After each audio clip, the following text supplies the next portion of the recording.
할렐루야. 예, 오늘도 이렇게 주님 앞에 나오신 여러분들 사랑하고 환영합니다. 오늘도 우리가 기쁜 마음으로 함께 찬양하고 주님 앞에 영광 돌리는 귀한 이 시간이 되기 원합니다. 우리 찬양으로 고백하겠습니다. 나는 예배자입니다.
우리 다 함께 사도신경으로 함께 신앙 고백하겠습니다. 나는 전능하신 아버지 하나님 천지의 창조주를 믿습니다. 나는 그의 유일하신 아들 우리 주 예수 그리스도를 믿습니다.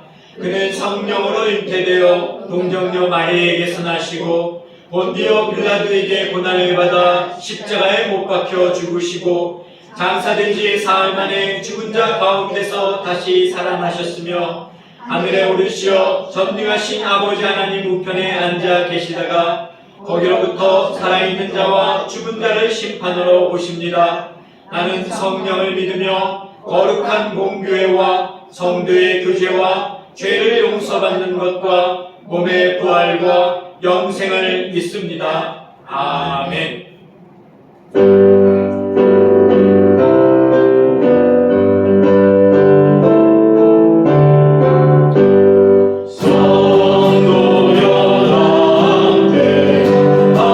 할렐루야, 아멘. 주사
주 찬양합니다. 내 마음을 다해 주가 하신 놀라운 일들 세상의 모든 말하리라. 주 찬양합니다. 내 마음을 다해 내가 주를 기뻐 찬양해 할렐루야.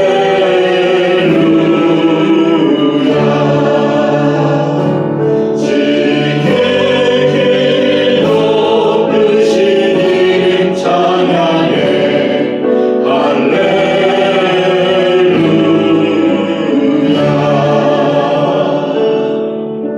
주 찬양합니다.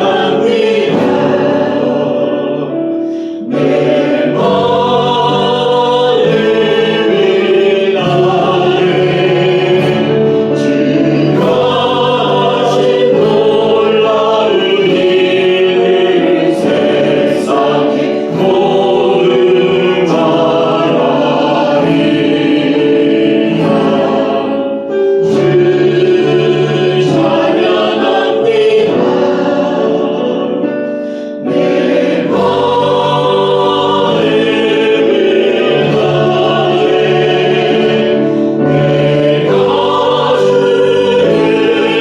기뻐하여 찬양해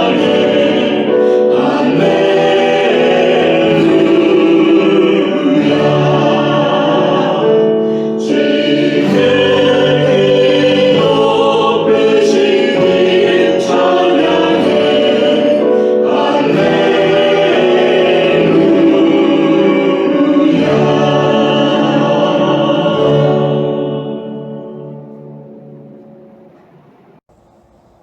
오늘 우리에게 주시는 하나님의 말씀은 신명기 34장 1절에서 12절까지입니다. 제가 봉독해 드리겠습니다. 모세가 모압 평지에서 느보산에 올라가 여리고 맞은편 비스가 산 꼭대기에 이르매 여호와께서 길르앗 온 땅을 단까지 보이시고 또 온 납달리와 에브라임과 므낫세의 땅과 서해까지의 유다 온 땅과 네겝과 종려나무의 성읍 여리고 골짜기 평지를 소알까지 보이시고 여호와께서 그에게 이르시되 이는 내가 아브라함과 이삭과 야곱에게 맹세하여 그의 후손에게 주리라 한 땅이라. 내가 네 눈으로 보게 하였거니와 너는 그리로 건너가지 못하리라 하시매 이에 여호와의 종 모세가 여호와의 말씀대로 모압 땅에서 죽어 벳부올 맞은편 모압 땅에 있는 골짜기에 장사되었고 오늘까지 그의 묻힌 곳을 아는 자가 없느니라. 모세가 죽었을 때에 나이 120세였으나 그의 눈이 흐리지 아니하였고 기력이 쇠하지 아니하였더라. 이스라엘 자손이 모압 평지에서 모세를 위하여 애곡하는 기간이 끝나도록 모세를 위하여 30일을 애곡하니라. 모세가 눈의 아들 여호수아에게 안수하였으므로 그에게 지혜의 영이 충만하니 이스라엘 자손이 여호와께서 모세에게 명령하신 대로 여호수아의 말을 순종하였더라.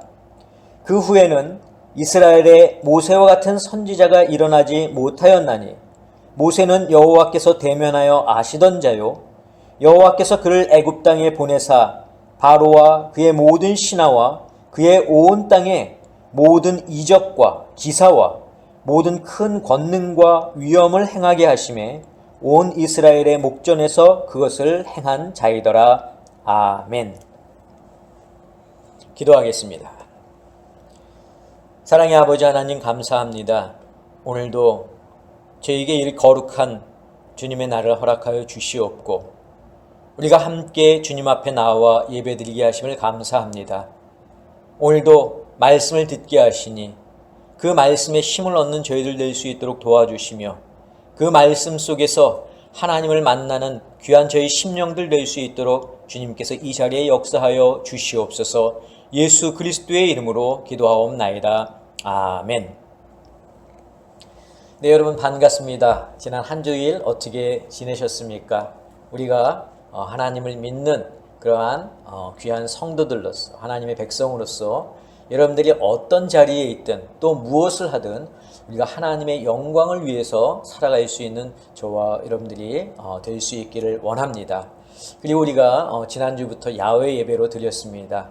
여러분 야외로 나오실 수 있는 분들 함께 11시에 나오셔서 우리가 예배를 드릴 수 있기를 원하고요. 형편과 처지가 그렇게 되지 못하시는 분들은 지금처럼 계속해서 또 화면을 통해서 예배를 드리시면 되겠습니다. 자, 말씀을 전하겠습니다. 이스라엘 백성이 애굽에서 가나안 땅으로 들어가기까지 하나님의 말씀에 대한 순종 그리고 불순종, 이것이 계속해서 반복이 되었습니다. 처음에는 순종하겠다고 이야기했다가 또 불순종했다가 또 순종했다가 불순종했다가, 이게 계속 반복되는 거죠. 자, 부족함이 없을 때에는 하나님께 순종을 했지만 막상 저희들이 먹을 것이 없고 마실 물이 없을 때, 또 자신들이 위험하거나 곤경에 처했을 때는 주저하지 않고 하나님을 떠나거나 하나님의 말씀에 불순종했던 백성들이 바로 이스라엘 백성들이었습니다. 그러나 이스라엘 백성들의 이러한 행동에도 불구하고 그들이 결국은 가나안 땅에 어떻게 됩니까? 들어가게 되죠. 자, 이러한 순종과 불순종, 이런 것들이 반복됐음에도 불구하고 이스라엘 백성들이 결국은 가나안 땅에 들어갈 수 있게 되는데, 그 이유는 하나님이 이스라엘 백성들을 불쌍히 여기시는, 즉 극률하신 그런 하나님의 마음이 있기도 했었지만, 하나님과 이스라엘 백성 사이에 모세의 간청과 모세의 중재가 있었기 때문에 이것이 가능했던 것입니다. 자, 한 예를 보면 모세가 하나님의 부르심을 받고 시내산에 올라갑니다. 그런데 40일이 다 돼도 이 모세가 시내산에서 내려오지 않자 그 시내산 밑에 있던 이스라엘 백성들이 어떻게 합니까? 모세가 살았는지 죽었는지 이제 더 이상 기다릴 수 없다는 거죠. 그래서 모세의 형 아론에게 이렇게 이야기를 합니다. 우리를 인도할 신을 만들어 달라.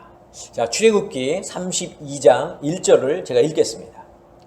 백성이 모세가 산에서 내려옴이 더듬을 보고 모여 백성이 아론에게 이르러 말하되, 일어나라, 우리를 위하여 우리를 인도할 신을 만들라. 이 모세 곧 우리를 애굽 땅에서 인도하여 낸 사람은 어찌 되었는지 알지 못함이니라. 즉 백성들이 아론에게 모세가 어찌 되었는지 우리가 이제 알 수 없으니까 앞으로 우리를 인도할 그 신을 만들어 달라는 거죠. 자, 결국 아론은 어떻게 합니까? 백성들에게서 금을 거둡니다. 그리고 그 금을 녹여서 금 송아지 형상을 만들고 백성들이 거기에 절하고 제물을 드리고 그것으로 인해서 기뻐하였다고 성경은 우리에게 이야기하고 있습니다. 자, 하나님은 결국 이 일로 인해서 진노하셨습니다. 크게 진노하셨어요. 그래서 그 백성들을 진멸하시겠다고 모세에게 말씀하십니다. 자, 이스라엘 백성들이 하나님께 순종하겠다고 약속한 지 채 50일도 되지 않아서 이스라엘 백성들 사이에 불순종의 이 결과가 나타나게 된 것입니다. 자, 그때 모세가 하나님께 이렇게 이야기를 합니다. 출애굽기 32장 11절에서 13절을 제가 읽어드리겠습니다. 여호와여, 어찌하여 그 큰 권능과 강한 손으로 애굽 땅에서 인도하여 내신 주의 백성에게 진노하시나이까? 어찌하여 애굽 사람들이 이르기를 여호와가 자기의 백성을 산에서 죽이고 지면에서 진멸하려는 악한 의도로 인도해 내었다고 말하게 하시려 하나이까? 주의 맹렬한 노를 그치시고 뜻을 돌이키사 주의 백성에게 이 화를 내리지 마옵소서. 주의 종 아브라함과 이삭과 이스라엘을 기억하소서. 주께서 그들을 위하여 주를 가리켜 맹세하여 이르시기를 내가 너희의 자손을 하늘의 별처럼 많게 하고 내가 허락한 이 온 땅을 너희의 자손에게 주어 영원한 기업이 되게 하리라 하셨나이다. 지금 이게 누가 누구에게 한 말이죠? 모세가 하나님께 한 말이에요. 한번 봐달라는 거죠. 이스라엘 백성을 용서해 달라는 겁니다. 모세의 이런 중재가 있었기 때문에 하나님은 어떻게 하셨습니까? 이스라엘을 진멸하고자 하는 그 마음을 없던 걸로 하시고 그들을 용서해 주신 것입니다. 자, 하나님은 아브라함과 이삭과 야곱에게 자손에 대한 복, 그리고 또 기업에 대한 복을 이미 여러 차례 말씀하셨습니다. 이 약속을 모세도 이미 알고 있었습니다. 그래서 비록 이스라엘 백성들이 하나님께 불순종하는 죄를 범했어도 아브라함에게 하신 그 약속을 기억하여 진노를 멈춰달라고 간청을 한 것입니다. 아마 모세의 이런 간청이 없었다면 하나님은 이스라엘 백성들을 사막 한가운데에서 치셨을지도 모릅니다. 결국 하나님은 모세의 청을 들어주셨고 드디어 이 이스라엘 백성들이 가나안 땅을 눈앞에 두게 되었습니다. 자, 이때 하나님은 모세를 부르시고 모세로 하여금 어디로 가게 하시냐면은 여리고 맞은편에 있는 비스가 그 산 꼭대기로 인도하셨습니다. 그리고 그로 하여금 그 산 꼭대기에서 가나안 땅을 바라보게 하셨습니다. 바로 아브라함에게 약속한 땅입니다. 그러나 애석하게도 모세는 가나안 땅에 들어갈 수 없었습니다. 자, 오늘 우리가 함께 읽은 본문 4절에 나오는데 제가 다시 읽어드리겠습니다. 여호와께서 그에게 이르시되 이는 내가 아브라함과 이삭과 야곱에게 맹세하여 그의 후손에게 주리라 한 땅이라. 내가 내 눈으로 보게 하였거니와 너는 그리로 건너가지 못하리라 하시매. 자, 모세도 자기 자신이 가나안 땅에 들어가지 못할 거란 사실을 이미 알고 있었습니다. 하나님에 대한 불신과 하나님의 거룩함을 가리는 행동이 결국 모세로 하여금 가나안 땅에 들어가지 못하도록 만든 것입니다. 자, 모세라고 왜 가나안 땅에 들어가고 싶지 않았겠습니까? 백성들의 불순종의 죄를 용서해 달라고 간청했던 모세는 자신도 가나안에 들어갈 수 있게 해달라고 간청했습니다. 자, 신명기 3장 25절입니다. 구하옵나니 나를 건너가게 하사 요단 저쪽에 있는 아름다운 땅, 아름다운 산과 레바논을 보게 하옵소서 하되. 이게 지금 모세가 하나님께 간청하는 거예요. 저도 저 가나안 땅, 아름다운 땅, 그 레바논을 들어가게 해 주십시오 하고 하나님께 간청을 했죠. 하지만 하나님은 이 모세의 청을 어떻게 하십니까? 단칼에 잘라버리십니다. 자, 신명기 3장 26절입니다. 여호와께서 너희 때문에 내게 진노하사 내 말을 듣지 아니하시고 내게 이르시기를 그만해도 족하니 이 일로 다시 내게 말하지 말라. 하나님이 뭐라고 말씀하셔요? 이 일로 더 이상 내게 똑같은 말을 하지 말라는 겁니다. 이 말씀을 들으면 하나님이 매정하다고도 생각이 들 수 있습니다. 모세는 하나님의 도구로 쓰임받기 위해 40년을 광야에서 훈련받았던 사람입니다. 그리고 40년을 이스라엘의 지도자로 살았던 사람이에요. 즉 그의 인생의 3분의 2인 80년을 하나님을 위해서 일했던 사람입니다. 그 80년의 시간 동안 하나님에 대한 불신과 하나님의 거룩함을 가린 일이 있다면 가데스 무리바에서 지팡이로 반석을 쳐서 물을 낸 것 그 한 번밖에는 없습니다. 단 한 번의 실수가 비록 하나님께 대한 불신이었다 하더라도 그것으로 인해서 가나안 땅에 들어갈 수 없다는 것은 어찌 보면 모세에게는 아쉬움으로 남았을 것입니다. 그런데 더 이해가 되지 않는 것이 있습니다. 그것은 무엇이냐면 모세가 가나안 땅을 바라본 후 얼마 지나지 않아서 모압 땅에서 죽었다는 거예요. 자, 오늘 본문 7절을 보겠습니다. 모세가 죽을 때 나이 120세였으나 그의 눈이 흐리지 아니하였고 기력이 쇠하지 아니하였더라. 이렇게 성경이 말씀하고 있습니다.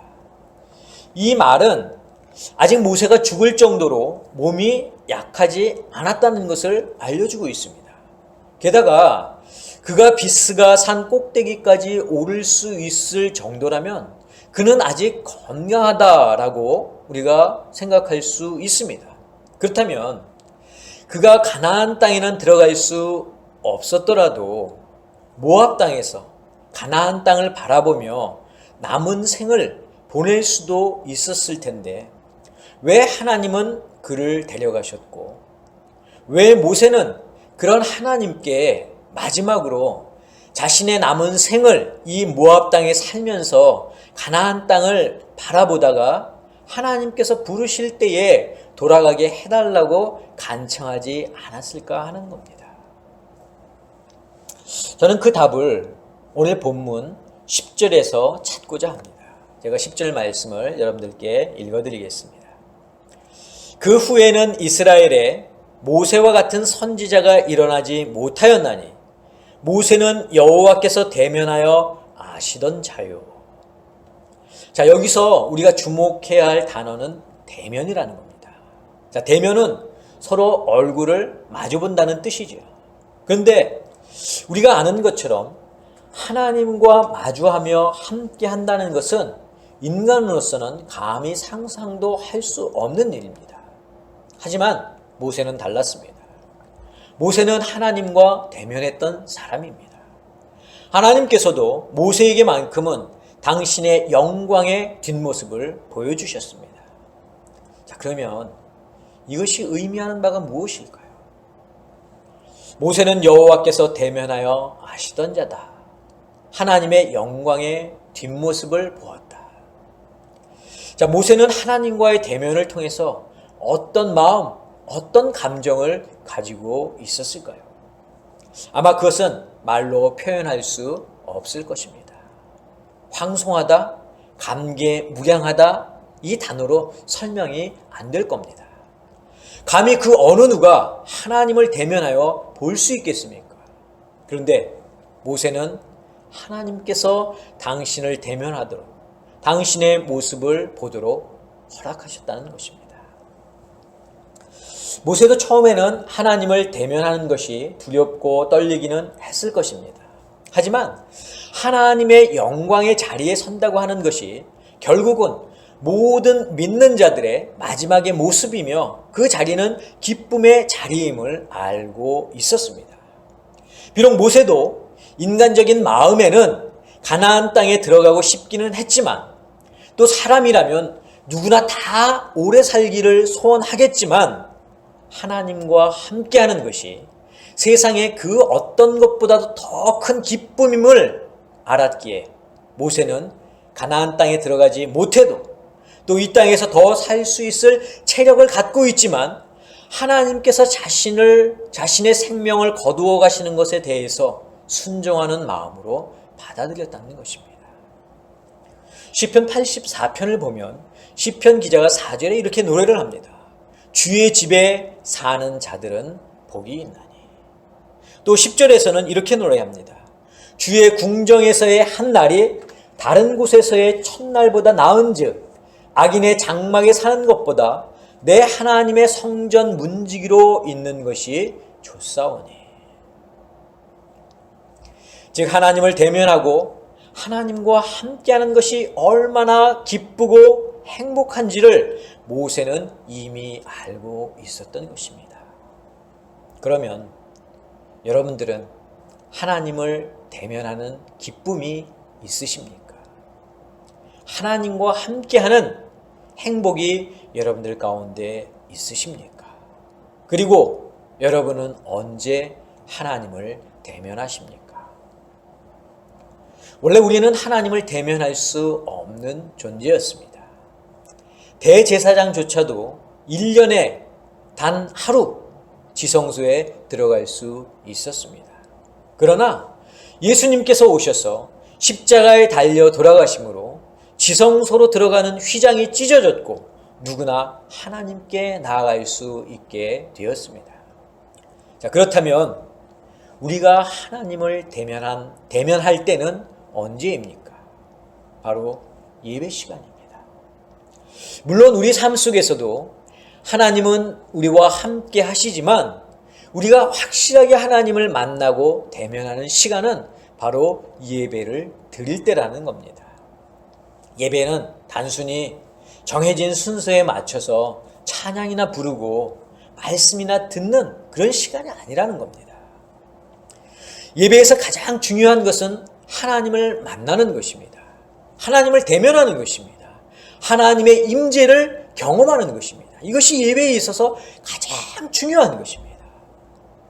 그렇기 때문에 예배는 두렵고 떨리는 시간입니다. 나를 만드시고 세상을 창조하신 하나님을 대면하는 시간인데 그 시간이 두렵지 않고 떨리지 않는다면 그것은 이상한 일이죠. 하지만 하나님을 대면하는 것이 꼭 두렵고 떨리는 것만은 아닙니다. 왜냐하면 하나님은 우리의 아버지이시기 때문입니다.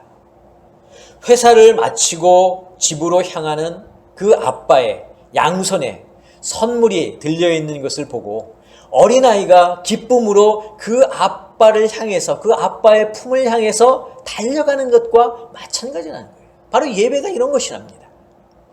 그래서 하나님을 만나는 시간은 우리에게 가장 기쁘고 복된 시간입니다. 그런데 실제 우리의 모습은 어떻습니까? 예배를 드리는 시간이 두렵고 떨리게 느껴지십니까? 예배를 드리는 시간이 정말 기쁘고 복되게 여러분들 느껴지십니까? 그렇지 못하다면 우리는 아직 하나님을 대면하지 못한 것입니다. 아직 우리는 하나님을 만나지 못한 것입니다. 저는 우리 아름다운 교회 성도 여러분들이 예배를 통해서 하나님을 대면하고 만날 수 있기를 간절히 원합니다. 그러기 위해서는 우리에게 간절함과 하나님을 사모하는 그런 마음이 있어야 됩니다. 예배의 주인은 하나님이시라는 것을 여러분들 기억하십시오. 경배와 예배의 대상은 오직 한 분, 하나님이십니다. 그 어떤 예배도 내가 주인공이 될 수 없습니다. 여러분, 왜 젊은 그 아이들이 유명 가수의 콘서트를 보기 위해서 몇 시간 전부터 공연장에 가서 줄을 섭니까? 그리고 왜 그들이 그 연예인들을 보면서 소리치고 열광하고 눈물을 흘립니까? 자신들이 사모하는 그 사람들을 직접 봤기 때문이죠. 직접 만났기 때문입니다. 너무나 기쁘고 감격스러워서 열광하고 눈물을 흘리는 겁니다. 예배도 마찬가지입니다. 유명 연예인을 만나는 것에도 감격하고 눈물을 흘리는데 하물며 세상의 주인 되신 하나님을 만나는 것에 감동이 없다면 여러분 그것이 말이 되겠습니까? 우리는 매주 같은 순서대로 같은 스타일로 예배를 드립니다. 어떻게 보면 그것이 지루하고 변화가 없어 보일지 모릅니다. 그러나 예배는 순서도 스타일도 분위기도 아닙니다. 예배는 여호와를 대면하는 거예요. 그리고 하나님의 영광의 자리에 함께하는 것입니다. 저는 우리 아름다운 교회 성도 여러분들이 앞으로 이 예배를 통해서 하나님을 만나는 그런 역사가 있기를 간절히 소망합니다. 하나님을 대면하는 영광을 맛보시기를 원합니다. 그래서 내 생애에 있어서 예배를 드리는 시간이 가장 기쁘고 복된 시간이 됨을 고백할 수 있기를 주님의 이름으로 간절히 축원합니다. 기도하겠습니다. 사랑하는 아버지 하나님, 오늘도 저희를 이 귀한 예배의 자리에 불러주시고 말씀을 듣게 하시니 감사합니다. 주님, 이 예배가 하나님을 만나는 자리가 되기를 원합니다. 하나님의 음성을 듣고 하나님의 임재를 경험하는 자리가 되기를 원합니다. 그래서 이 예배가 정말 내 생애에 있어서 가장 기쁘고 복된 시간이 될 수 있도록 주님 저희들 가운데 함께하여 주시고 그것이 우리의 삶의 고백에서 입술의 고백으로 나타날 수 있도록 주님 저희들을 주장하여 주시옵소서. 이제는 우리 주 예수 그리스도의 은혜와 하나님의 그 크신 사랑하심과 성령님의 역사하심이 오늘 예배를 드리고 그 기쁨의 자리에 저희들이 함께 감격하며 또 기뻐하는 사랑하는 당신의 성도들 머리 위에, 저희들의 가정 위에, 자녀들 위에, 건강 위에, 직장과 사업과 일터 위에 지금부터 영원까지 함께 하옵시기를 간절히 축원하옵나이다. 아멘.